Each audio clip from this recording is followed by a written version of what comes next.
प्रणाम। Professor Ashwini, time scientist, आज फिर आपके सामने। आज एक खास मौका है। 18 जनवरी ख़त्म हो रही है और 19 जनवरी नेचुरली उसके बाद शुरू हो जाएगी। टेक्निकली देखा जाए तो 19 जनवरी शुरू हो चुकी है, बट थ्योरेटिकली देखा जाए या घड़ी के हिसाब से देखा जाए तो अभी 3 घंटे बाकी है। भारत के रेफरेंस में, इंडिया के रेफरेंस की बात कर रहा हूं मैं। तो आज का दिन बहुत इंटरेस्टिंग और स्पेशली ये टाइम, 18 दिन में महाभारत पूरी हो गई थी, पूर्ण, फिनिश्ड। तो इसीलिए शाम का समय चुना गया, क्योंकि अब महाभारत पूरी हो चुकी है। हम ये मानकर चल रहे हैं 18 जनवरी चली गई तो महाभारत पूर्ण हो चुकी है, सूर्य अस्त हो चुका है, चंद्रोदय हो चुका है और अब महाकुंभ चल रहा है। स्टार्ट हुआ था पीछे संक्रांति से, तो महाकुंभ चल रहा है और 1 जनवरी से एक प्रोजेक्ट शुरू किया गया था, प्रोजेक्ट EHOT, EHOT, यानी एंटायर ह्यूमन वन टीम। और उसके सिलसिले में कुछ इंफॉर्मेशन हम लोग शेयर करते आ रहे हैं।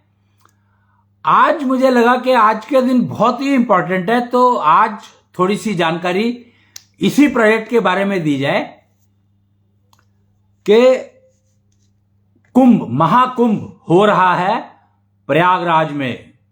प्रयागराज यानी सारे तीर्थों का राजा। ये सारे तीर्थों का राजा क्यों कहलाता है, तो उसको थोड़ा सा समझेंगे और थोड़ी सी चर्चा करेंगे इसके ऊपर। एक्चुअली ये महाकुंभ बना है प्रोजेक्ट EHOT का first step. Entire human one team का जो पहला स्टेप हुआ वो हुआ है ये महाकुंभ। इस महाकुंभ को माना जा रहा है और हम लोग मानते हैं इस बात को कि लगता है कि प्रोजेक्ट EHOT इंप्लीमेंट होने लग गया है ऑलरेडी। इस महाकुंभ को देखते हुए अभी तक कोई ऐसा इवेंट पूरी दुनिया में, पूरी पृथ्वी पर नहीं हुआ। कोई ऐसा इवेंट जिसमें इतने लोगों ने पार्टिसिपेट किया। ऑलमोस्ट 1.5 करोड़ लोग रोज पार्टिसिपेट कर रहे हैं इसमें। तकरीबन 45 करोड़ लोगों का एस्टिमेट है कि पार्टिसिपेट करेंगे इसमें। जब तक ये पूर्ण होगा, महाकुंभ का जो पर्व है ये पूर्ण होगा जब, तब तक 45 लोग एस्टिमेटेड है, 45 करोड़ लोग इसमें पार्टिसिपेट कर चुके होंगे। यानी कितनी बड़ी टीम बन गई ऑलरेडी। क्यों? क्योंकि ये 45 करोड़ में सारे बदल रहे हैं, रोज सारे बदल रहे हैं। 1.5 करोड़ लोग, आज 1.5 करोड़ लोग जिन्होंने स्नान कर दिया, कल को वही 1.5 करोड़ नहीं होंगे। कुछ रिपीट होंगे, आई एम श्योर। हो सकता है कि लाखों रिपीट हो। मैं ये नहीं कह रहा कि 1.5 करोड़ के 1.5 करोड़ चेंज हो जाएंगे, बट बहुत सारे पुराने जो स्नान ले चुके हैं वो ये छोड़ देंगे जगह, और बहुत सारे नए लोग जो स्नान करने आएंगे वो नए आएंगे। इसीलिए 45 करोड़ लोगों को हम लोग एस्टिमेट किया, 45 करोड़ नए लोगों ने विजिट किया इस जगह को। वो पूरी दुनिया से लोग आ रहे हैं। Entire world is affected, entire world is connected and entire world is feeling part of it. People who are not able to come, people who are coming. Every person is considering himself to be or herself to be a part of this event. Mega event. Mega is a very small word. लोग अगर 10,000 लोग इकट्ठे हो जाते हैं तो उसको mega event कहते हैं। And we are talking of 1.5 crore every day.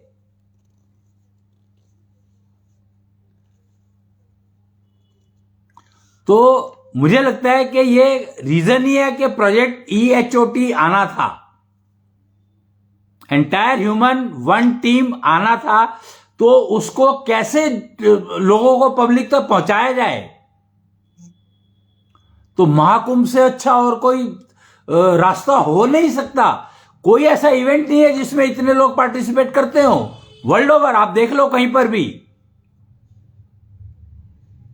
पूरे world over there is no event where so many people can participate in such a short time.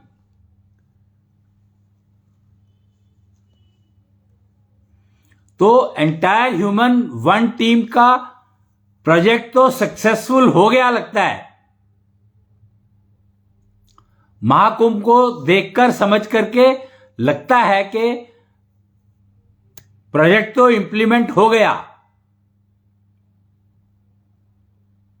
अगर हम टोटल पॉपुलेशन 800 करोड़ मान के चलें,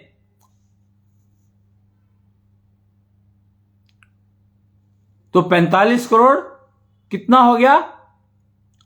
5%। 5% से ज्यादा हो गया एक्चुअली।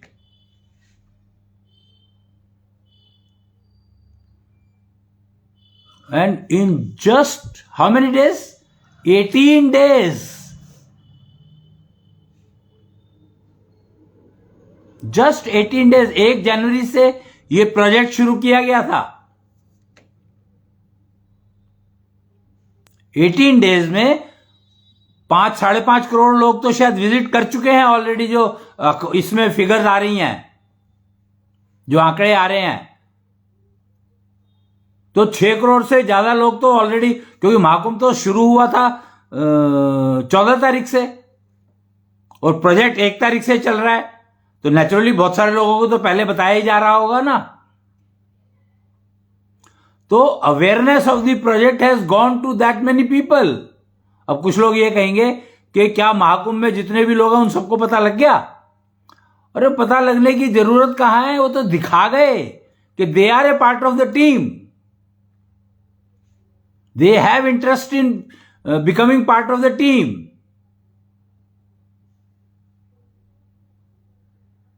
असल में प्रोजेक्ट EHOT शुरू को क्यों किया गया? तो शुरू इसलिए किया गया कि सबसे ज्यादा डिस्टर्बिंग फैक्टर जो हमारी पृथ्वी पर हमारी लाइफ का है वो है नेचुरल कैलेमिटी। कई बार भी भूकंप आ जाता है। अभी तिब्बत में भूकंप आया, वो हम तो स्केलिंग तो कर लेते हैं, पर उससे जो जान माल का नुकसान हो गया वो कैसे रिकवर होगा? कहां से रिकवर होगा?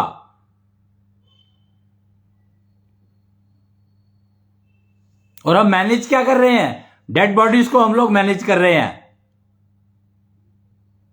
डिजास्टर मैनेजमेंट का काम चल रहा है। जबकि आई एम श्योर हमारे साइंटिस्टों ने कुछ सिस्टम तो बनाए होंगे कि यहां पर भूकंप आने वाला है, नहीं आने वाला है, अर्ली वार्निंग सिस्टम।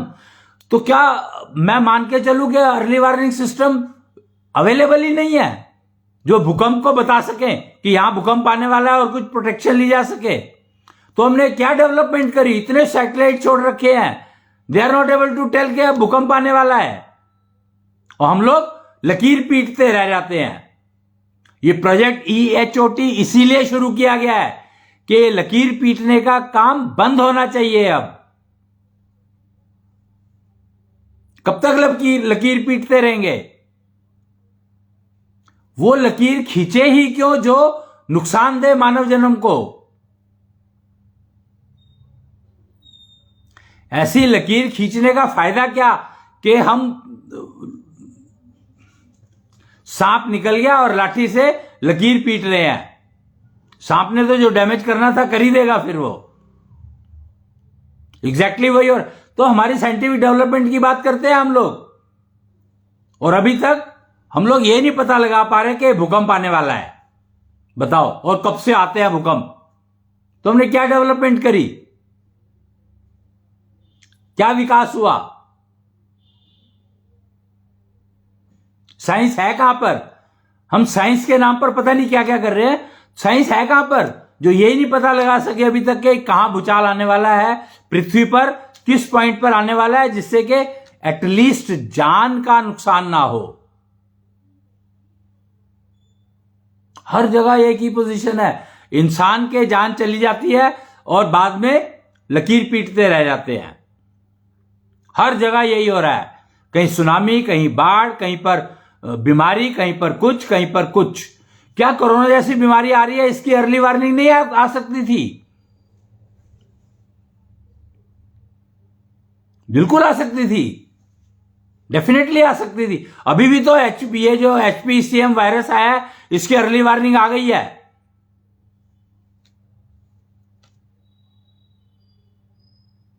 भूकंप की अर्ली वार्निंग डेफिनेटली आ सकती है, पर हमें राइट डायरेक्शन में जाने की आदत ही नहीं रही। साइंस की वजह से हमारी समस्या सबसे बड़ी ये हो गई कि हम लोग इवेंट होने के बाद ही कारण ढूंढते रहते हैं, जबकि EHOT ने पता लगा लिया मतलब इतनी जल्दी कि प्रॉब्लम कहीं ना कहीं मिस उसकी है, अंडरस्टैंडिंग की, डायरेक्शन मिसिंग है, दिशाहीन है हम लोग।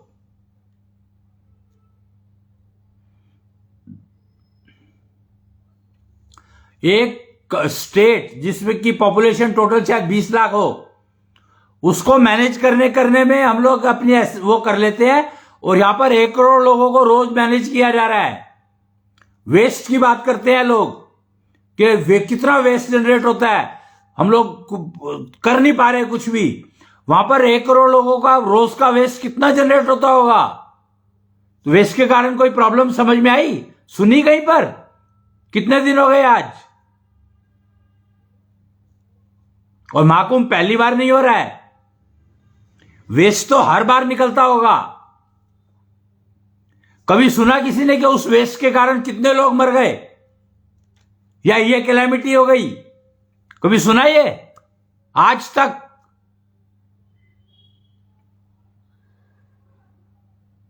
क्यों? क्योंकि वहां पर अर्ली वार्निंग सिस्टम्स काम कर रहे हैं। ये जो नागा साधु जिनको कहते हैं हम लोग, they are the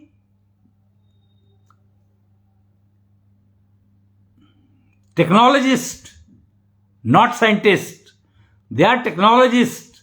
They know the technologies to be used to manage everything.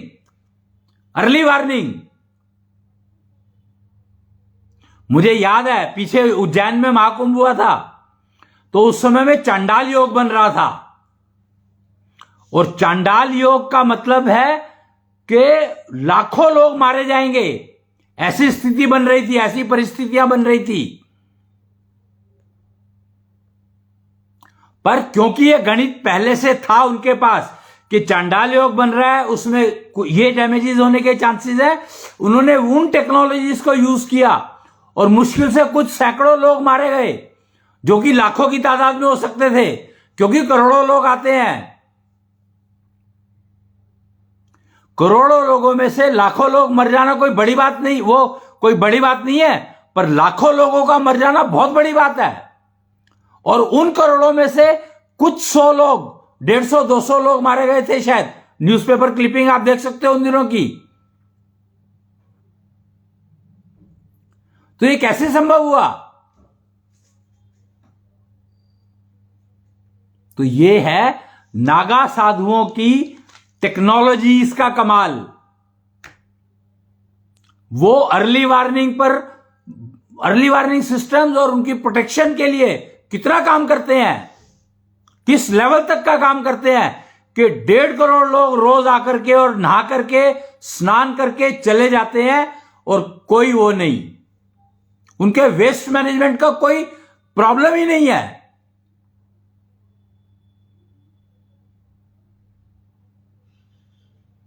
कोई समस्या ही नहीं है। आज 5 स्टार होटल में, किसी भी 5 स्टार होटल में, इंडिया के, वर्ल्ड के, आज अगर 10,000 लोग इकट्ठे हो जाए गैदरिंग में, तो उनके सैनिटरी सिस्टम का क्या हाल हो जाएगा? 1000 लोगों को हैंडल नहीं कर पाते हैं।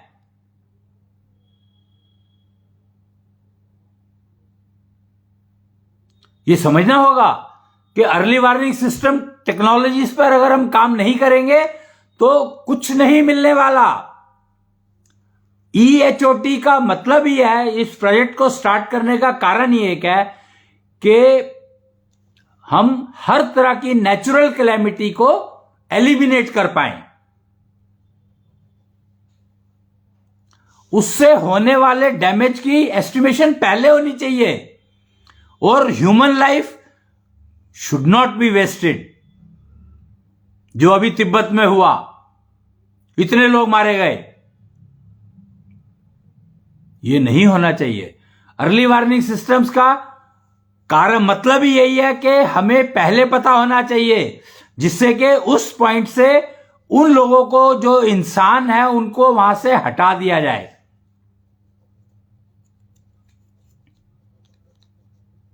इसीलिए EHOT बहुत जरूरी है, बहुत बहुत जरूरी है, very very necessary to save lives.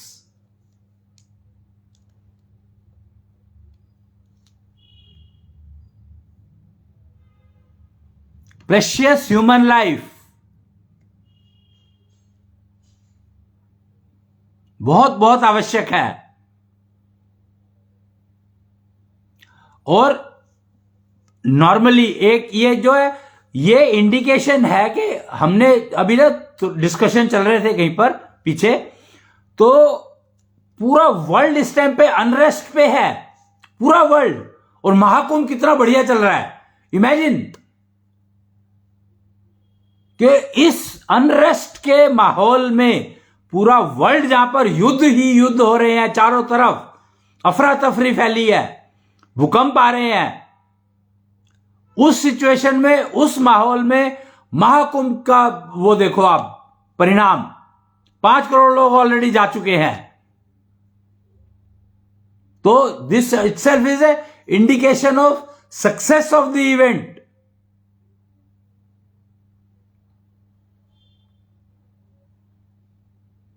कि 5 करोड़ लोगों को, 1.25 करोड़ लोग रोज के बहुत आराम से मैनेज हो गए, बिना किसी दिक्कत के।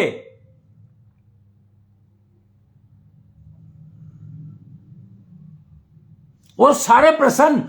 वीडियो देखो उसके अंदर, मतलब कितने वीडियोस होंगे इस समय में महाकुंभ के ऊपर। 4 दिन के अंदर कम से कम 4 लाख वीडियो होंगे यूट्यूब के ऊपर।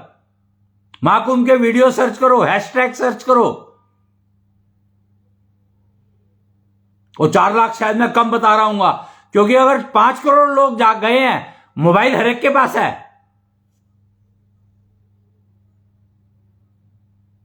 और सबने एटलीस्ट अपनी फोटो जरूर डाली होगी, हैशटैग में डाला हो या ना डाला हो। और सबके चेहरे पर प्रसन्नता है। मतलब यार कमाल है कि ऐसा संभव है आज की तारीख में। कलयुग चल रहा है।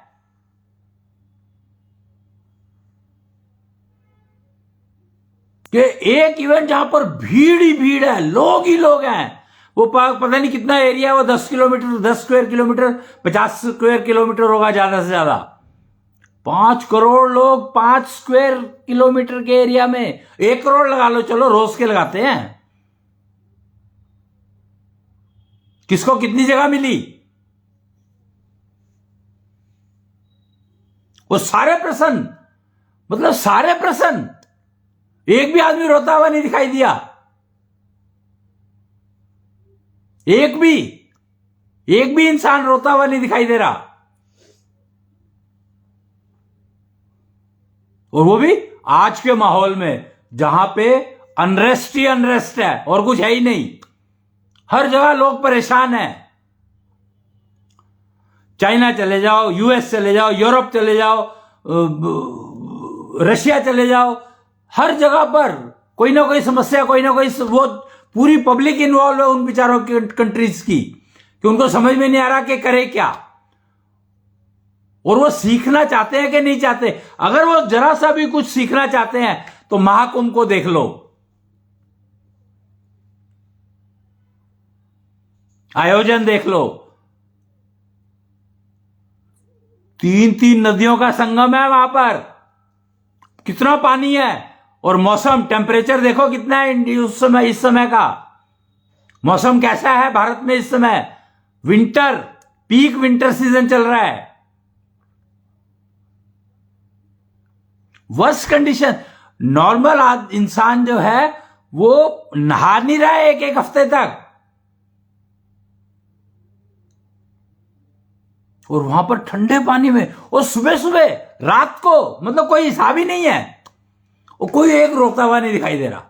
कमाल की बात यह है कि एक भी को बंदा ठंड ठंड ठंड कोई कुछ नहीं कर रहा, कोई कह ही नहीं रहा कि ठंड है। ऐसा क्या हर इंसान को योगी जी ने हॉट जैकेट तो पहना ही नहीं होगी, या हीटिंग अरेंजमेंट तो किया नहीं होगा कि हर एक इंसान के लिए एक हीटिंग अरेंजमेंट कर दिया हो और पानी में हीटर लगा दिया हो कि पानी का नदियों का पानी गर्म हो गया हो। सोच कर देखो,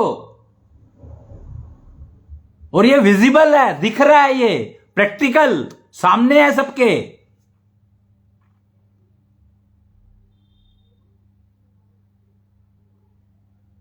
तो ये एक उम्मीद का जागरण है, हर इंसान के अंदर एक उम्मीद जगा रहा है कि हम EHOT यानी एंटायर ह्यूमन वन टीम के मेंबर बन सकते हैं।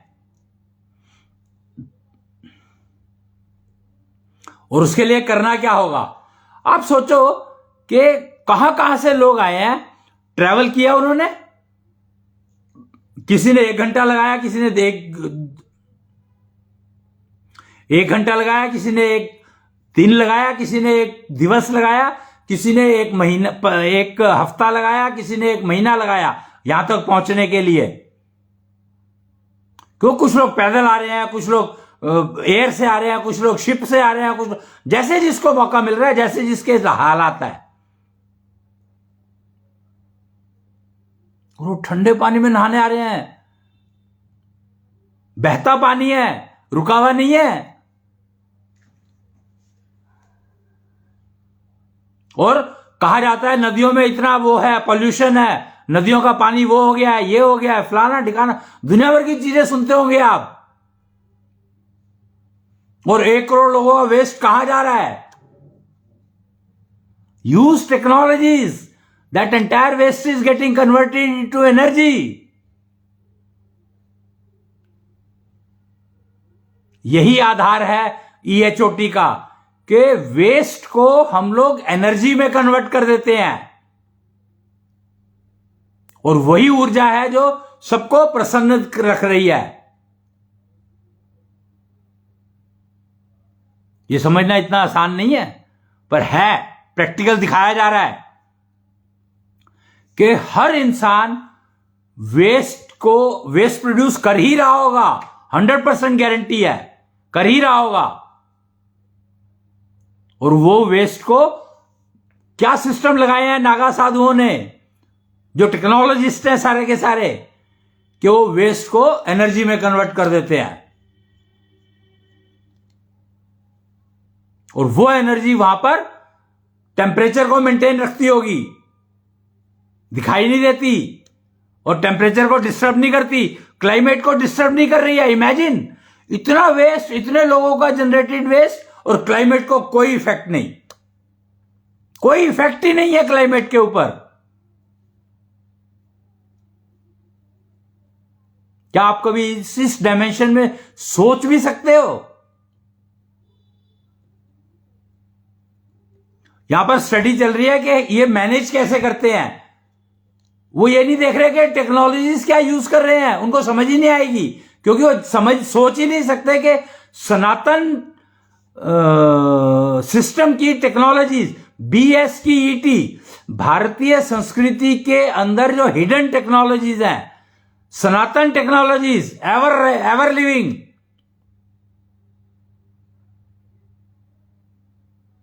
और वेस्ट को एनर्जी में कन्वर्ट करना है हमें, वेस्ट को वेस्ट में कन्वर्ट नहीं करना है,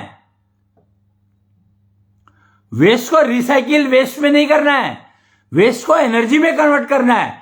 जो आपको हैप्पीनेस देगी। एनर्जी आपको ऊर्जा देती है। ऊर्जा आपको कितनी प्रसन्नता दे सकती है आप जानते हैं? क्या आप सोच सकते हैं? अगर आपकी बॉडी में फुल डे एनर्जी रहे, ऊर्जात्मक रहो आप, थकान ना हो आपको सारा दिन काम करके, तो 90 घंटे तो क्या, एक दिन, एक हफ्ते में कितने घंटे होते हैं? 24 घंटे एक दिन के, 7 दूनी 14, करीब 150 से ज्यादा घंटे हो गए। 90 घंटे तो कुछ भी नहीं है। आप 100 घंटे काम कर सकते हो, 125 घंटे काम कर सकते हो। इतनी एनर्जी हो सकती है अगर आप अपने अंदर के वेस्ट को एनर्जी में कन्वर्ट करना सीख लो। मात्र इतना ही तो कर रहे हैं कि अपने अंदर जो वेस्ट है, पोल्यूशन है, मेरे अंदर जो वेस्ट है, उसको मैं एनर्जी में कन्वर्ट कर लूं, समा और दी अदर, जो भी सिस्टम अवेलेबल है। और सिस्टम अवेलेबल है सारे के सारे, शंख टेक्नोलॉजी के नाम से सारे सिस्टम अवेलेबल है, जो आपकी वेस्ट को आपके एनर्जी में कन्वर्ट करके, आपकी वेस्ट को एनर्जी में कन्वर्ट करके आपको ही देंगे। फिर आप उसका जो मर्जी करो। संभव है ये।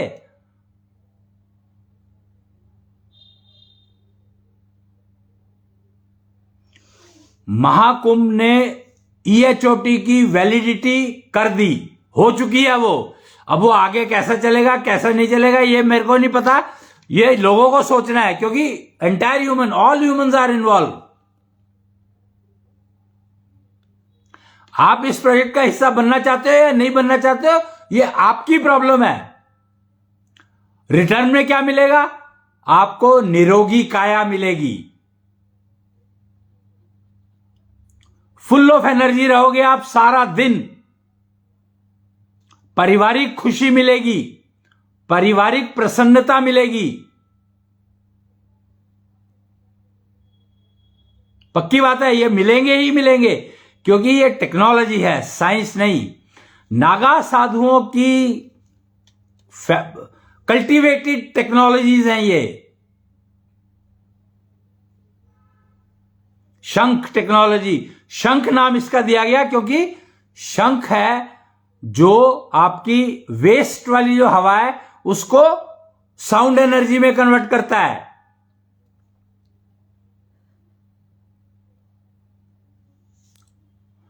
अग्नि chip, semiconductor, forget, semiconductors are not going to be any of any help. Shift to elements, element नहीं, sorry, element is wrong word, because English में लिमिट्स, वर्ड्स की बहुत लिमिटेशन है। तत्व की बात कर रहा हूं मैं। अग्नि चिप, एयर चिप, आकाश चिप, इनका यूज करो, इनको यूज करके सिस्टम बनाओ। फिर आप देखोगे आपकी वेस्ट को एनर्जी कैसे कन्वर्ट होती है।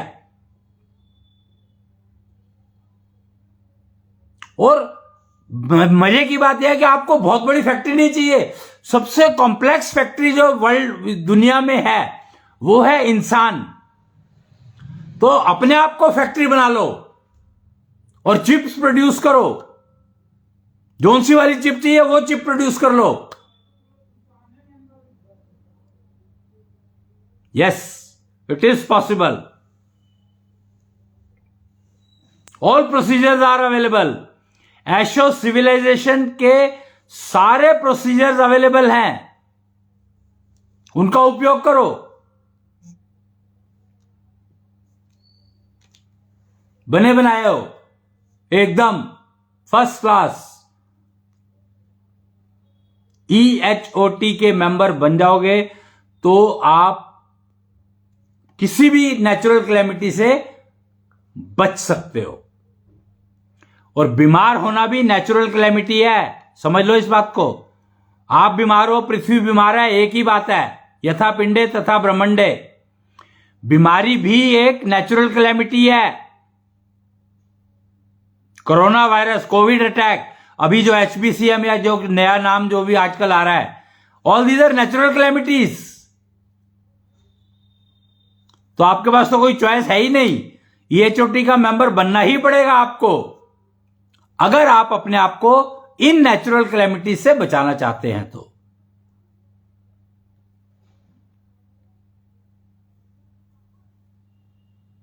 तो आज, क्योंकि आज का दिन बहुत इंपॉर्टेंट था और अब समय भी हो गया है, तो आज का ये मैसेज मुझे देना था, मैंने आपको दे दिया है। अब आप देखें कि महाकुंभ से सीख करके, समझ करके और नागा साधुओं की बनाई हुई टेक्नोलॉजीज को समझ करके, उनका उपयोग करके शंख टेक्नोलॉजी पर शिफ्ट करो और शंख टेक्नोलॉजी का यूज करके अपने आप को नेचुरल कैलेमिटीज से 100% बचा सकते हो, डेफिनेट बचा सकते हो, पक्का बचा सकते हो। तो सुबह का जो सूर्य उदय होगा 19 तारीख है कल, वो एक छोटी सी पोएम है 4-5 लाइनों की, वो मैं बता रहा हूं आपको, गा के सुनाऊंगा, पता नहीं मेरी आवाज कैसी है पर चलेगा, डजंट मैटर। दिन भर तो था सूरज का डेरा, चांदनी लाएगी अब अंधेरा। चांदनी अंधेरा ला चुकी है वैसे इस समय, 18 की रात का अंधेरा आ चुका है, यानी सुबह की 19 की पूर्ण संध्या खत्म हो चुकी है। दिन भर तो था सूरज का डेरा, चांदनी लाएगी अब अंधेरा। पूर्णिमा को तो सबने था घेरा, अमावस में दिखा कृष्ण मेरा। कृष्ण जिसने पोल्यूशन का सर्वनाश किया था और सर्वनाश करने के तरीके बताए थे कुच्छल वेद के माध्यम से, वो अमावस में दिखाई देता है।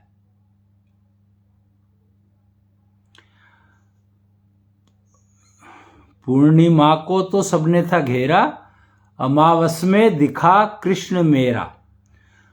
कृष्णांश जागा हुआ तब सवेरा, अश्विनी सुगंध को जिसने बिखेरा।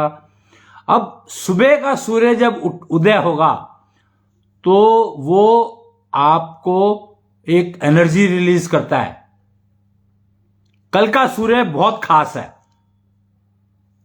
वैसे सूर्योदय जब होता है तो वो पीताम्बरो एनर्जी रिलीज करता है, जो कि कृष्णांश के जागने से होता है। कृष्णांश, सुबह के सूर्य में कृष्णांश दिखाई देता है और सूर्य को देखना बड़ा मुश्किल काम है, तो कृष्णांश को देखना तकरीबन असंभव है। कृष्णांश है सूर्य, हवा की ऊर्जा, जल की ऊर्जा को भी कृष्णांश ही कहते हैं, क्योंकि जल के अंदर हवा मिश्रित है। हवा, अगर आप पानी को बॉयल करो तो बुलबुले निकलते हैं। वो बुलबुले किस चीज के हैं?